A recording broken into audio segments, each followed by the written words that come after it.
अंबेडकर जी की भावना को परिभाषित किया जा रहा है। अरे आप सुनिए तो सुनिए, अंबेडकर जी ने जो अरे कहा, आप सुनिए वो तो जमीनी सुनिए। हकीकत होनी अरे चाहिए। आप सुनिए साहब, आप मुझे सुनिए। तो आश्चर्य है। नो आप सुनिए, इतनी ऐसा सीधी बात। नहीं कर सकते। मैं बोल रहा हूँ, सुनिए। आप कंट्रोवर्सी करना, अंबेडकर को बदनाम करने की कोशिश इतनी करना, गलत बात कह रहे ये हैं। हो रहा है। बिल्कुल गलत है। Yes, माननीय सदस्यगण, डॉक्टर बी आर अम्बेडकर का भारी अपमान होगा यदि अगर जो संविधान की प्रतिलिपि पर दस्तखत हुए हैं वो प्रसारित न की जाए। आज मैं भारतीय संविधान के साथ बहुत असंवैधानिक तरीके से हुए खिलवाड़ की ओर आपके माध्यम से इस पूरे सदन का ध्यान ले जाना चाहता हूँ।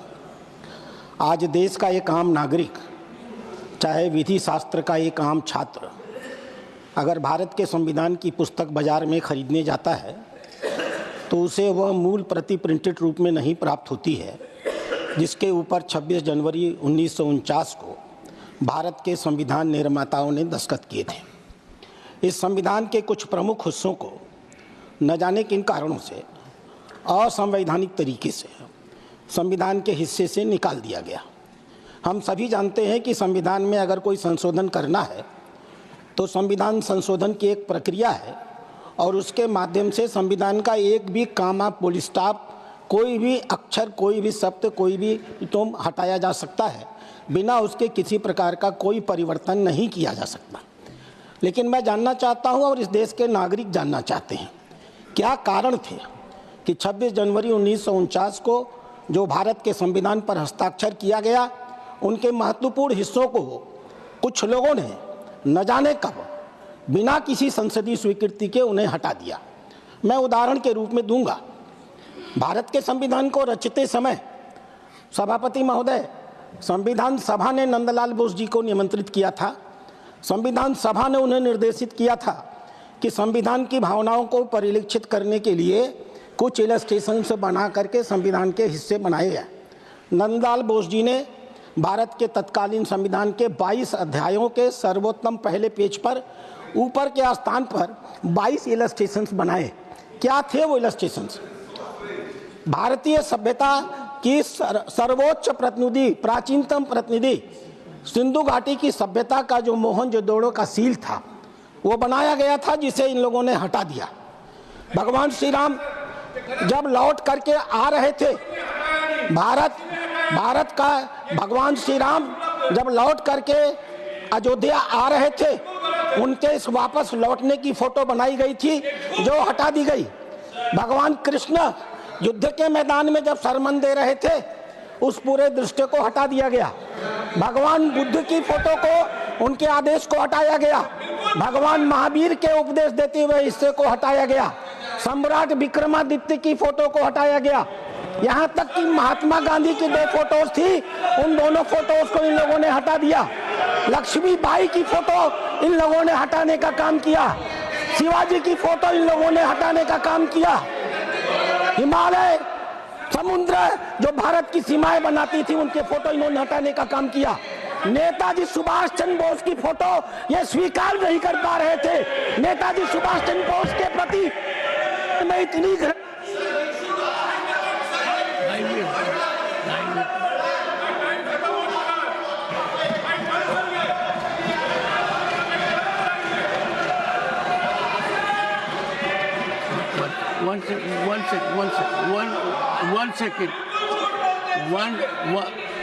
One second.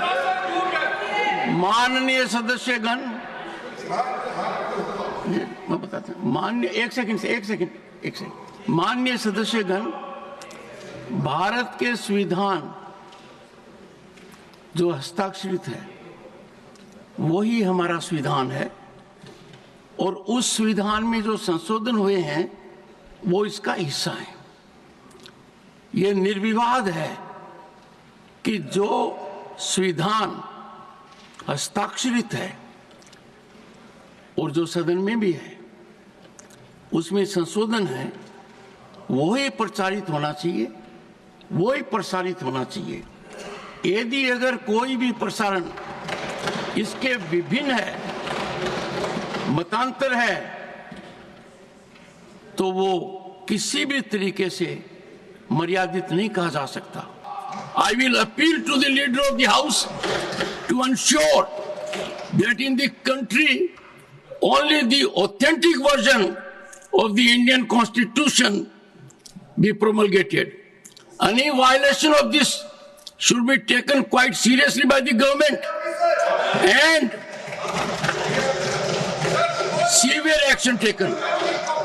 Leader of the House, Leader of the Opposition, Leader of the Opposition. Sir Sir, please, मैं आप patiently. नहीं, आप तो जो डिटेल कॉन्स्टिट्यूशन के बारे में यहाँ पर जो व्याख्यान हुआ, मैं समझता हूँ साहब ये अनावश्यक इसको उठा रहे हैं।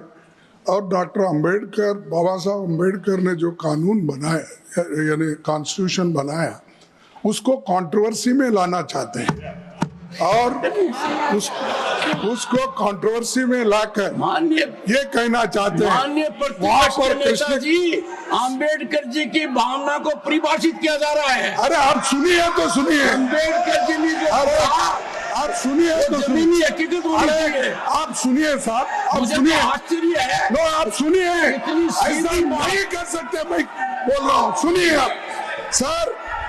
जब कॉन्स्टिट्यूशन 1950 में इम्प्लीमेंट हुआ, उस वक्त बाबा साहब अंबेडकर भी जिंदा थे, जवाहरलाल नेहरू थे, वल्लभ भाई पटेल थे, सभी कॉन्स्टिट्यूंट असेंबली के मेंबर थे। तो उसमें कोई बदलाव उस वक्त आपको नहीं दिखा। और आपके जो मुखर्जी है वो भी थे, लेकिन आज आप नए नए शब्द ला रहे। कोई विक्रमादित्य की फोटो बोल रहा है, कोई कृष्ण की बोल रहा है। वो कहाँ है संविधान में? मुझे बताइए। मैं भी संविधान देखा हूँ, पढ़ा हूँ, जो कुछ समझ में आता।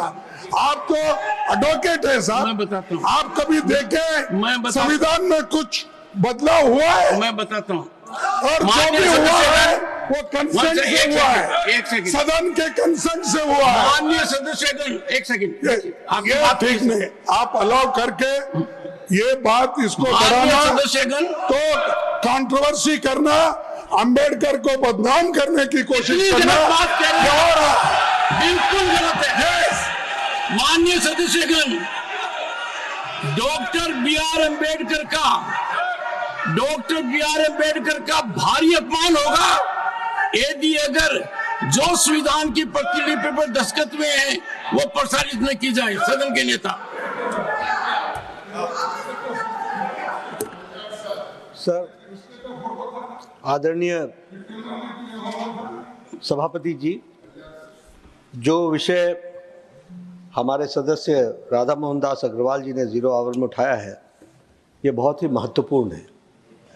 और सर बिल्कुल गलत मुद्दा उठाया है सर।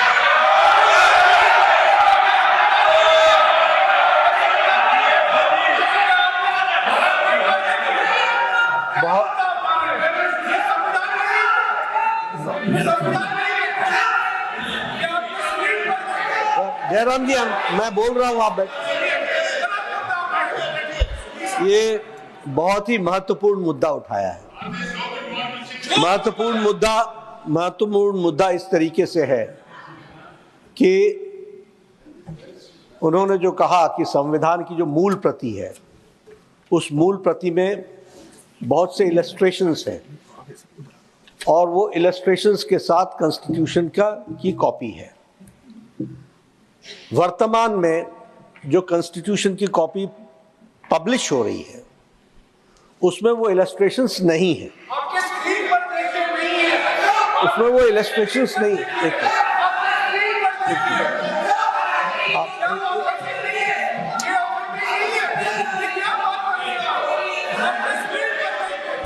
आपको जयराम जी, आपको गुस्सा क्यों आ रहा है? आपको गुस्सा क्यों आ रहा है? मैं कोई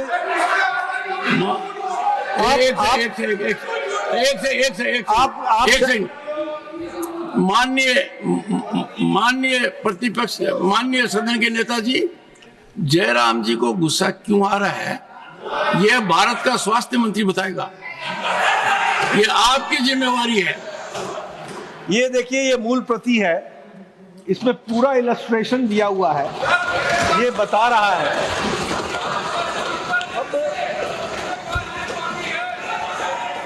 इसमें हर जगह हमको दिख रहा है। और अभी जो संविधान पब्लिश हो रहा है, जो भी पब्लिशर्स पब्लिश कर रहे होंगे, उसमें ये कृतियां नहीं है। और आपने बहुत सही डायरेक्शन दिया। जो राधा मोहन जी ने जो प्रश्न उठाया वो बहुत महत्वपूर्ण है, और आपने सही डायरेक्शन दिया। सरकार इस बात को इंश्योर करेगी कि निश्चित रूप से कॉन्स्टिट्यूशन की भावनाओं के साथ वह पब्लिशर्स पब्लिश करें और वही कॉन्स्टिट्यूशन की कॉपी मार्केट में उपलब्ध हो। एक बात। दूसरी बात, दुख के साथ कहना पड़ता है कि विषय कुछ और था, और हमारे लीडर ऑफ द ऑपोजिशन ने राजनीति को ध्यान में रखते हुए, राजनीतिक इशू, पॉलिटिकल इशू को उठा करके इन्होंने उसका एडवांटेज लेने का प्रयास किया। यह बहुत दुर्भाग्यपूर्ण है। राधा मोहन जी ने भीमराव अंबेडकर जी के बारे में एक शब्द नहीं बोला है, एक शब्द नहीं बोला, और इन्होंने कहा कि भीमराव अंबेडकर को बदनाम करने की कोशिश हो रही है, इसको एक्सपंज किया जाए। हमारे भारत रत्न भीमराव अंबेडकर जी हम सब के लिए आदरणीय हैं, और जिस तरीके से उन्होंने भारत के संविधान को रचने में जो चेयरमैन की भूमिका अदा की है, उसको देश कभी भूल नहीं सकता। उनको ध्यान, और उनके वो भी चाहते थे सभापति जी कि ये कृतियां भारत की मूल भावना को बताने वाली हैं, इसलिए ये संविधान में समाहित थी। One second, Shri Derek O'Brien. One point. No, please listen to it. I will appreciate everyone must listen to the person whom the chair has given opportunity. Shri Derek O'Brien. Sir, there is this one point, just one point. On my computer here, I have 404 pages of the Constitution of India. Then this is also must be the wrong, illegal one, because there are no illustrations in the one in Parliament. One second. एक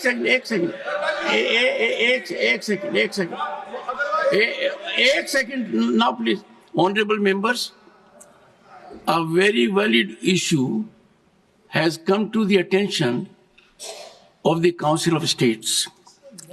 Dr. Radha Mohan Das Agarwal has rightly pointed out that the act of omission or commission, either on our iPads or in any book, without carrying the miniatures 22 of that constitution of which architect is Dr. B.R. Ambedkar and signed by our founding fathers. And the only variation, I reiterate, please note my words, the only change that can take place in the Indian Constitution can emanate only from the Indian Parliament. And any change emanating from the Indian Parliament, duly signed by the Honorable President under Article 111, must invariably find mention in the Indian Constitution, irrespective of any intervention from judiciary or otherwise. And therefore, it is not optional for the government or anyone else to adhere to it. This is the only way, and everyone in the country is required to have Indian Constitution which is duly sanctified. Dr. Derek O'Brien has a point. Before him, is not there. We must regret it. We must make amends, and amends be made as quick as possible by everyone concerned, including the government. If there is any publication from your side, strict steps should be taken, and I'm sure in the shortest possible time, the government will make it convenient that people come to know only and only the authentic version of the Indian Constitution as it holds the field today. Shri Ramjalal Suman. Shri Ramjalal Suman. Shri Ramjalal Suman. Sir, He has said so. Nothing goes on record. Nothing is going on record. Shri Ramjalal Suman. Sir, Concern Sabhapati over not ji. conferring.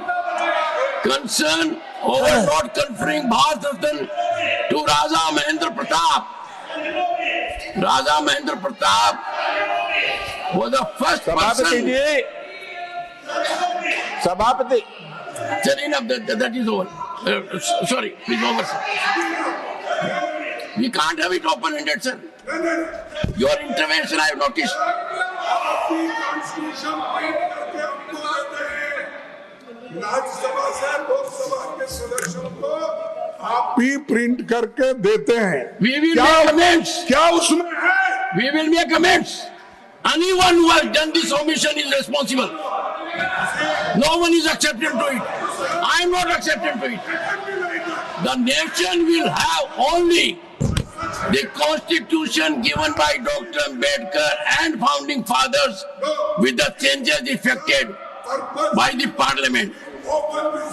Shri Ramjalal, nothing else will go on record. Shri Ramjalal Suman. Sir, सभापति जी, rhetoric. Sir, you are saying nothing but politics, not appreciating the point. The point is very categorical. Dr. Radha Mohan Agarwal needs to be appreciated, accoladed, applauded.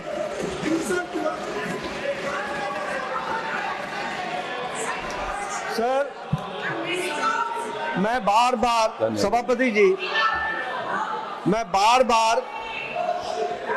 बार बार ये प्रश्न कर रहा हूं कि राधा मोहन जी ने जो प्रश्न उठाया, जिस पर आपने अपना रूलिंग भी दी और आपने कहा किसी से भी हुई है गलती, इसको रेक्टिफाई करना चाहिए।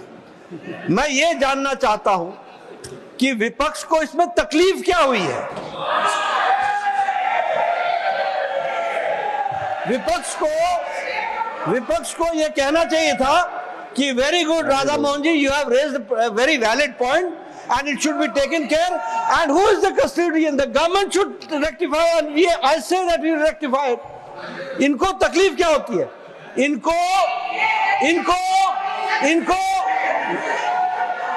इनको तकलीफ इसलिए होती है सभापति जी, इनको तकलीफ इसलिए होती है क्योंकि इनको जो संविधान में वो कृतियां हैं वो कहीं ना कहीं तकलीफ देती हैं।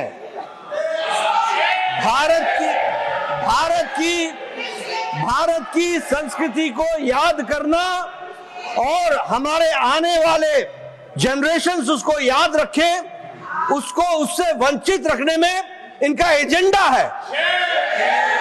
इनका एजेंडा है कि भारत की जो पुरातन संस्कृति, जो गौरवमय संस्कृति है, जिस पर हम गौरव करते हैं, जिस पर हम गर्व करते हैं, वो संस्कृति आने वाली जनरेशंस न जान सके, इसलिए there is a hidden agenda और इसलिए इनको तकलीफ हो रही है क्योंकि जो विषय राष्ट्रवादी विचार से ओतप्रोत होकर हमारे भाई राधा मोहन जी ने उठाया है, उसने इनको गुस्सा दिला दिया। क्यों? क्योंकि राष्ट्रवाद के बारे में इनके जो डेफिनेशंस हैं, वह डेफिनेशन में गौरवमय इतिहास को भूलना लिखा है और हमारे कहा है कि हम अपने गौरवमय इतिहास को ध्यान रखेंगे और गौरवान्वित तरीके से उसको आगे बढ़ाएंगे।